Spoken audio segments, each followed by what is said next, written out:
तो लव जिहाद ये एक बहुत बड़ा षड्यंत्र है जिसके माध्यम से आज हिंदू युवतियों को विवाहित महिलाओं को इसमें शिकार किया जाता है और उनका धर्मांतरण बड़ी मात्रा में किया जाता है। और इसके ऊपर तो एक फिल्म भी आई, द केरला स्टोरी, कि किस प्रकार से हिंदू युवतियों को प्रेम के जाल में फंसाकर फिर उनकी शादी कर कर फिर उनको आतंकवाद के लिए ट्रेनिंग भी लिया, आईसिस में लेकर गए। तो इस प्रकार से ये बहुत ही गंभीर समस्या, इसके ऊपर ये पुस्तक लव जिहाद।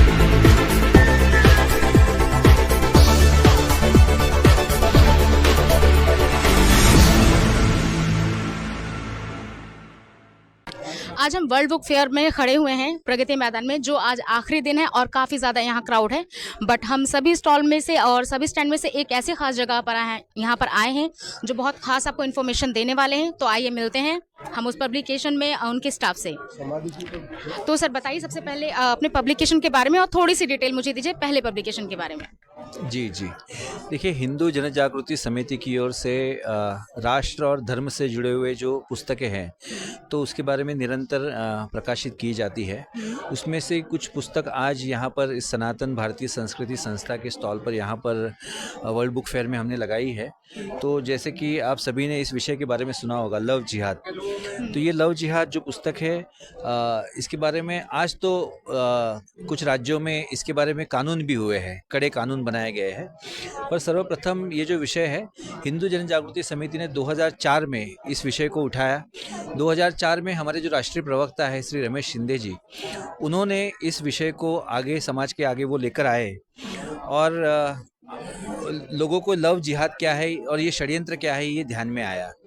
तो लव जिहाद ये एक बहुत बड़ा षड्यंत्र है जिसके माध्यम से आज हिंदू युवतियों को विवाहित महिलाओं को इसमें शिकार किया जाता है और उनका धर्मांतरण बड़ी मात्रा में किया जाता है। और इसके ऊपर तो एक फिल्म भी आई, द केरला स्टोरी, कि किस प्रकार से हिंदू युवतियों को प्रेम के जाल में फंसाकर फिर उनकी शादी कर कर फिर उनको आतंकवाद के लिए ट्रेनिंग भी लिया, आईसिस में लेकर गए। तो इस प्रकार से ये बहुत ही गंभीर समस्या, इसके ऊपर ये पुस्तक लव जिहाद हमने प्रकाशित की है।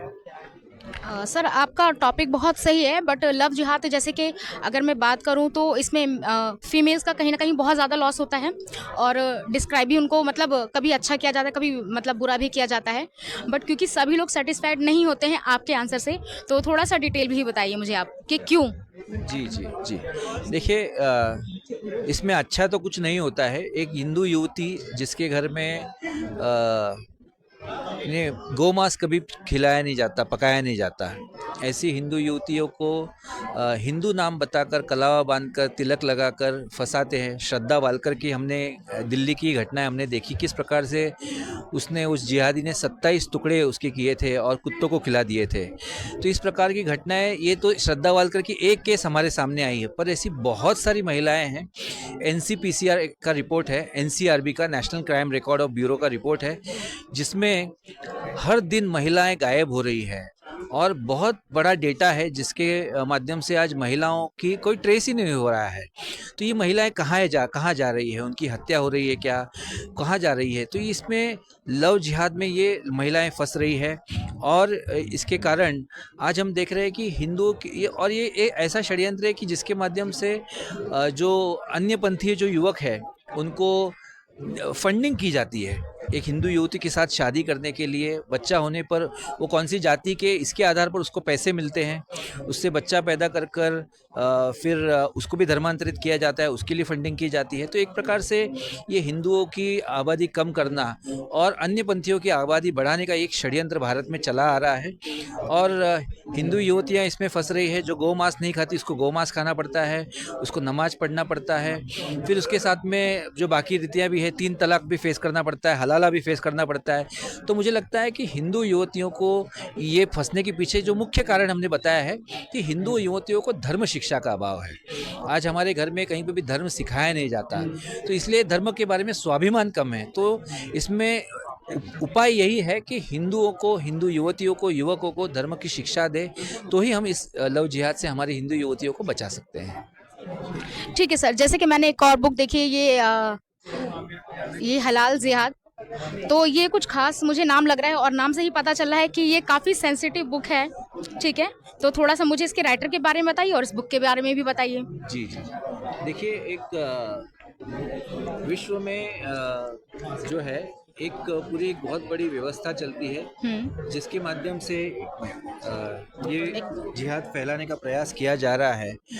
ये हलाल जो है ये एक बेसिकली एक पैरेलल सर्टिफिकेशन अथॉरिटी भारत के अंदर बनाई गई है और इसके माध्यम से फूड प्रोडक्ट्स जैसे चिप्स होते हैं, बिस्किट होते हैं, चॉकलेट्स होते हैं, उनको एक सर्टिफिकेट इशू किया जाता है जिसका नाम है हलाल सर्टिफिकेट। इसका वैसे देखा जाए तो सिर्फ नाम हलाल है जो इस्लाम से जुड़ा हुआ है, पर वैसे इस्लाम से इसका कुछ लेना देना नहीं है क्योंकि चिप्स खाना ये और कोको कोला पीना ये तो हलाल में हराम माना गया है। या वैसे तो डेटिंग वेबसाइट्स को भी हलाल सर्टिफिकेट बेचा जा रहा है आजकल। आजकल हम देख रहे हैं कि अस्पतालों को हलाल सर्टिफिकेट बेचा जा रहा है और इसके लिए ये जो सर्टिफिकेट है जो बेचा जाता है साल में 40,000 रुपये लिया जाता है एक साल का और बड़ी मात्रा में करोड़ों रुपए इसके माध्यम से जमा किए जाते हैं। और ये कौन करता है? तो भारत के अंदर कुछ संगठन मुस्लिम संगठन है जिसमें प्रमुख एक संगठन है जिसका नाम है जमात ए उलेमा हिंद। और जमात ए उलेमा हिंद कर क्या रहा है? तो भारत के 700 आतंकवादियों की केसेस जो है वो जमात ए उलेमा हिंद लड़ रहा है। कमलेश तिवारी के जो हत्यारा था उस हत्यारे की केस जमात ए उलेमा हिंद लड़ रहा है। तो ये हिंदुओं के पास से पैसा जमा करके फंडिंग जमा करके आज भारत के आतंकवादियों के केसेस लड़े जा रहे हैं और ये अवैध पद्धति से किया जा रहा है, इसकी कोई परमिशन नहीं है। तो ये पैरेलल एक अर्थव्यवस्था बनाने का प्रयास भारत में जो किया जा रहा है इसको कहीं ना कहीं तो रोका जाए। इसके लिए हमने लोगों में जानकारी निर्माण हो, इसके लिए इस प्रकार का ये पुस्तक आज आप देखिए इसके अंदर भी आपको हम दिखाएंगे। तो ये बिल्डिंग हलाल सर्टिफाइड है, ये फ्रिज हलाल सर्टिफाइड है। तो फ्रिज का और इस्लाम का तो कोई संबंध नहीं है। सोप हलाल सर्टिफाइड है, शैम्पू हलाल सर्टिफाइड है, काजल हलाल सर्टिफाइड बिक रहा है, ठीक है ना। ये दवाई हलाल सर्टिफाइड, तुलसी अर्क का तो इस्लाम से लेना देना है नहीं ना कुछ, क्योंकि वहाँ पर देखा जाए तो रेगिस्तान में तो तुलसी होती नहीं थी। तो ये बिग कोला हलाल सर्टिफाइड है। तो ये पूरी की पूरी एक अर्थव्यवस्था जो है ये कहीं ना कहीं कुछ लोगों के हाथ में जाने का प्रयास किया जा रहा है। तो उसको उजागर करने का काम ये पुस्तक कर रही है। हमारे जो राष्ट्रीय प्रवक्ता है रमेश शिंदे जी, उन्होंने कोरोना के काल में इसका पूरा अध्ययन किया और लोगों के सामने इस पुस्तक के माध्यम से ये विषय प्रस्तुत किया है।